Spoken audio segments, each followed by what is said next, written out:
नमस्कार दोस्तों, आप देख रहे हैं ईटी हिंदी का मार्केट रिपोर्ट कार्ड। आज हम भारत की एक प्रमुख कंपनी आईटीसी लिमिटेड के वित्तीय वर्ष 24 की दूसरी तिमाही के नतीजों का गहराई से विश्लेषण करेंगे। एक निवेशक के तौर पर आपके लिए यह समझना बेहद जरूरी है कि इन आंकड़ों का क्या मतलब है और कंपनी का भविष्य कैसा दिख रहा है।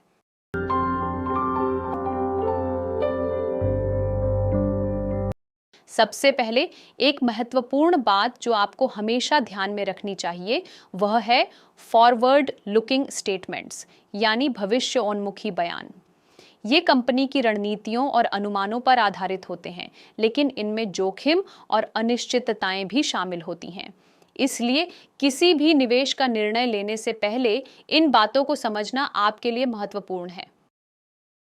आईटीसी एक विविध व्यापारिक समूह है जो एफएमसीजी, होटल, कृषि और पेपर बोर्ड जैसे कई क्षेत्रों में काम करता है। कंपनी का मूल मंत्र एंड्यूरिंग वैल्यू यानी स्थायी मूल्य है, जिसका अर्थ है राष्ट्र को प्राथमिकता देना और सभी के साथ मिलकर आगे बढ़ना। यह दर्शन कंपनी के हर व्यापारिक निर्णय में झलकता है।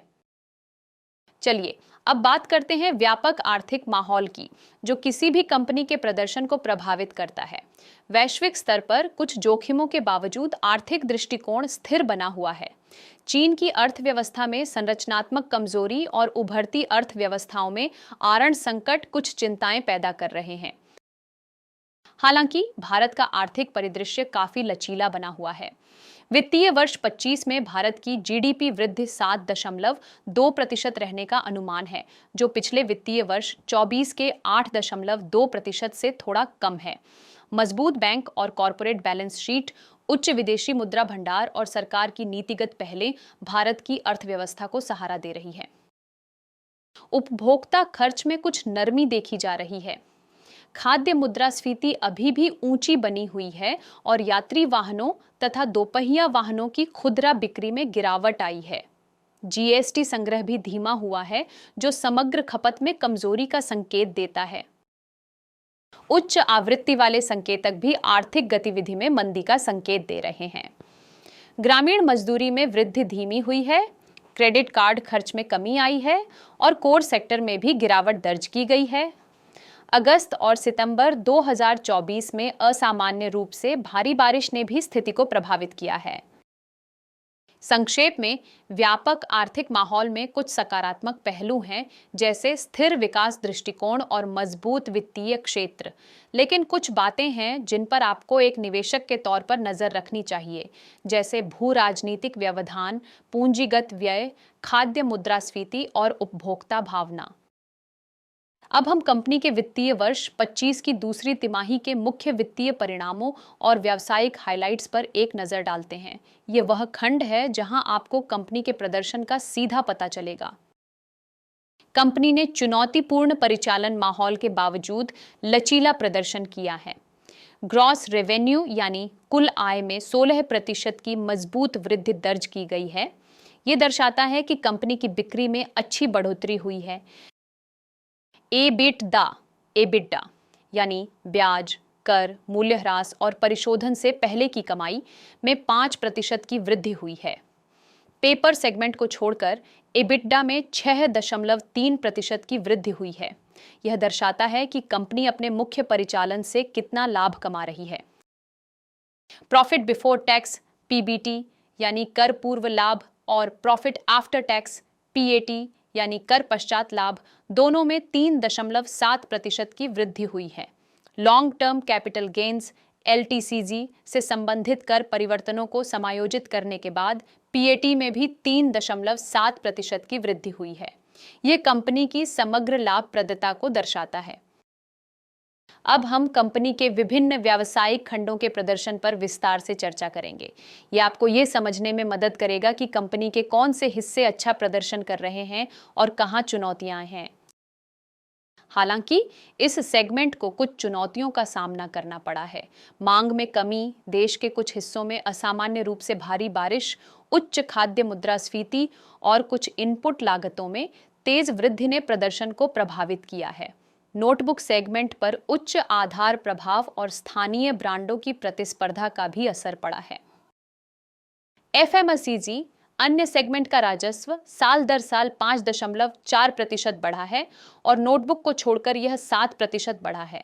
Staples, biscuit, snacks, frozen snacks, dairy, premium soap, home care और अगरबत्ती जैसे उत्पादों ने इस वृद्धि में महत्वपूर्ण योगदान दिया है। एफएमसीजी सेगमेंट का ईबिटडा मार्जिन लगभग 2% कम हुआ है, जो इनपुट लागतों में मुद्रास्फीति के दबाव के कारण है। कंपनी ने प्रीमियम उत्पादों, आपूर्ति श्रृंखला अनुकूलन, मूल्य निर्धारण और डिजिटल पहलों के माध्यम से इन लागतों को कम करने का प्रयास किया है। सिगरेट सेगमेंट का शुद्ध राजस्व 7.3% बढ़ा है और सेगमेंट पीबीआईटी यानी कर और ब्याज पूर्व लाभ में 5.1% की वृद्धि हुई है। कंपनी ने अवैध व्यापार का मुकाबला करने और बाजार में अपनी स्थिति मजबूत करने के लिए रणनीतिक हस्तक्षेप किए हैं। कंपनी ने विभिन्न प्रकार के और प्रीमियम उत्पादों की पेशकश जारी रखी है।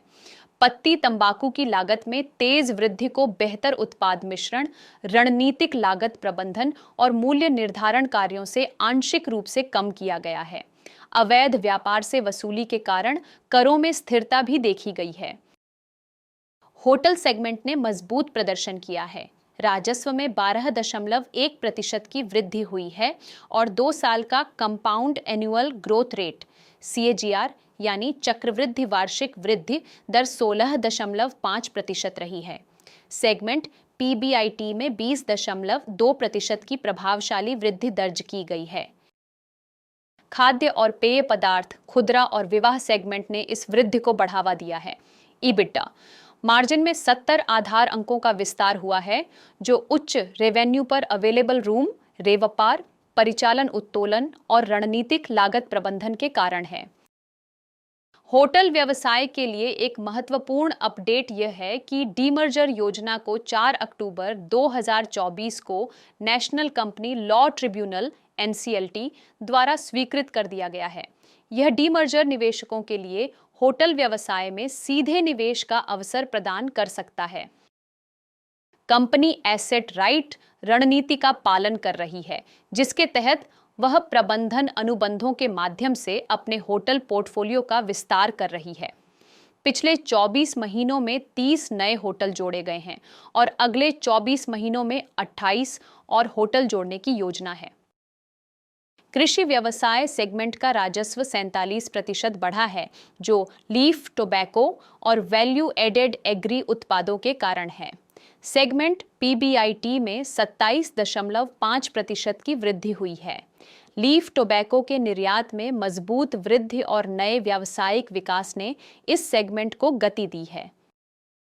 कंपनी कृषि मूल्य श्रृंखलाओं में लचीलापन बनाने के लिए हस्तक्षेप कर रही है, जिसमें गेहूं और तंबाकू शामिल हैं, ताकि फसल प्रतिस्पर्धात्मकता बढ़ाई जा सके और किसानों की आय सुरक्षित की जा सके।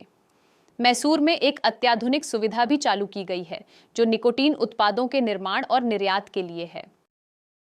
अब हम कंपनी के समग्र वित्तीय परिणामों पर एक नजर डालते हैं। वित्तीय वर्ष 25 की दूसरी तिमाही में कंपनी का ग्रॉस रेवेन्यू 20,360 करोड़ रुपए रहा, जो पिछले साल के 17,549 करोड़ रुपए से 16% अधिक है। नेट रेवेन्यू यानी शुद्ध आय 19,121 करोड़ रुपए रही, जो पिछले साल के 16,357 करोड़ रुपए से 16.9% अधिक है। एबिटडा 6,335 करोड़ रुपए रहा, जो 4.9% की वृद्धि दर्शाता है। प्रॉफिट बिफोर टैक्स 6,754 करोड़ रुपए रहा, जो 3.7% अधिक है। और प्रॉफिट आफ्टर टैक्स 5,078 करोड़ रुपए रहा, जो 3.1% की वृद्धि दर्शाता है। लॉन्ग टर्म कैपिटल गेन्स के समायोजन के बाद PAT में 3.7% की वृद्धि हुई है। ITC स्थिरता के क्षेत्र में एक वैश्विक उदाहरण है। कंपनी रिड्यूस, रिसाइकिल और रीस्टोर के सिद्धांतों पर काम करती है। यह नवीकरणीय ऊर्जा, ग्रीन हाउस गैस उत्सर्जन में कमी और प्लास्टिक तटस्थता जैसे क्षेत्रों में महत्वाकांक्षी लक्ष्य निर्धारित करती है। कंपनी ने जल सुरक्षा, जैव विविधता और कृषि में भी महत्वपूर्ण प्रगति की है। आईटीसी के 9 यूनिट्स को AWS यानी alliance for water stewardship platinum certification मिला है। ये कंपनी की पर्यावरण के प्रति जिम्मेदारी को दर्शाता है। आईटीसी को MSCI, DJSI और CDP जैसी प्रमुख ESG यानी पर्यावरण, सामाजिक और शासन रेटिंग एजेंसियों से उच्च रेटिंग मिली है। CDP जल सुरक्षा में आईटीसी को A रेटिंग मिली है, जो एशिया के औसत से काफी ऊपर है। यह निवेशकों के लिए कंपनी की मजबूत ESG साख को दर्शाता है। आईटीसी इन्फोटेक कंपनी की सूचना प्रौद्योगिकी शाखा ने भी अच्छा प्रदर्शन किया है। राजस्व और EBITDA दोनों में वृद्धि दर्ज की गई है। कंपनी ने ब्लेजरक्लैंड टेक्नोलॉजीज में 100% इक्विटी हिस्सेदारी का अधिग्रहण किया है, जिससे उसकी क्लाउड क्षमताओं में वृद्धि होगी। संक्षेप में, आईटीसी ने चुनौतीपूर्ण माहौल के बावजूद वित्तीय वर्ष 25 की दूसरी तिमाही में लचीला प्रदर्शन किया है। विभिन्न व्यावसायिक खंडों में वृद्धि और रणनीतिक पहलें कंपनी की दीर्घकालिक विकास क्षमता को दर्शाती है। एक निवेशक के तौर पर आपको कंपनी के विविध पोर्टफोलियो, मजबूत ESG साख और रणनीतिक पहलों पर ध्यान देना चाहिए। हालांकि व्यापक आर्थिक चुनौतियों और कुछ सेगमेंट में प्रतिस्पर्धा पर भी नजर रखना महत्वपूर्ण है। तो दोस्तों, ये था आईटीसी लिमिटेड के वित्तीय वर्ष 25 की दूसरी तिमाही के नतीजों का हमारा विस्तृत विश्लेषण। उम्मीद है आपको इससे अपने निवेश के निर्णय लेने में मदद मिलेगी। अगर आपके कोई सवाल हैं या आप किसी और कंपनी का विश्लेषण चाहते हैं तो कृपया कमेंट सेक्शन में बताएं। इस वीडियो को लाइक करें, शेयर करें और हमारे चैनल को सब्सक्राइब करना न भूलें, ताकि आपको ऐसे ही महत्वपूर्ण वित्तीय विश्लेषण मिलते रहें। धन्यवाद।